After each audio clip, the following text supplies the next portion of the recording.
I am appealing to every leader, leader of organization, of churches, of families, of nations. I'm appealing that whatever capacity you are leading people, if it requires you to be sacrificial, make sure you are sacrificial.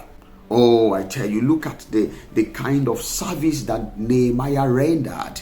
The service that Nehemiah rendered to the people of Israel. He said it in Nehemiah chapter 5. If you have time, read it from verse 14 and close it by verse 19.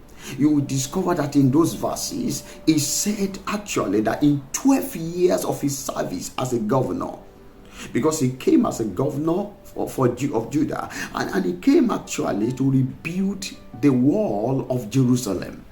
That was his major concern, his major assignment.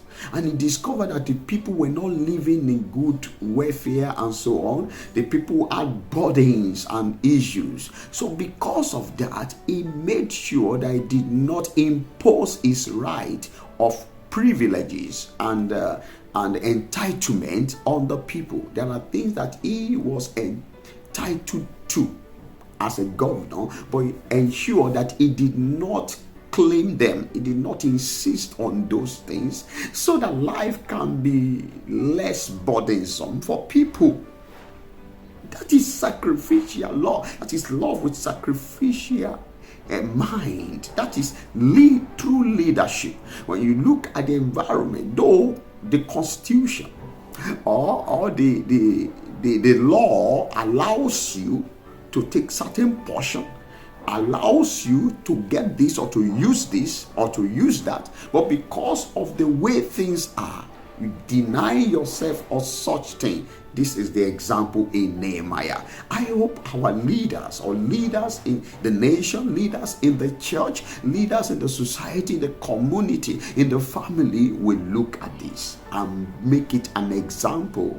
Make it an example. Make it an example. Don't be like, let it be the story of a man like that when the family had no food to eat and they were struggling and so on. But the man will go outside and buy bread and keep the bread and then started eating. Then the last born saw him one day, say, "Daddy, you are eating something when there is no food for everybody." You know that it might be his money, yes, he has the right to buy something, but he did not show good example of sacrificial love as a leader. He could have just made sure that this is something that everybody else can eat from.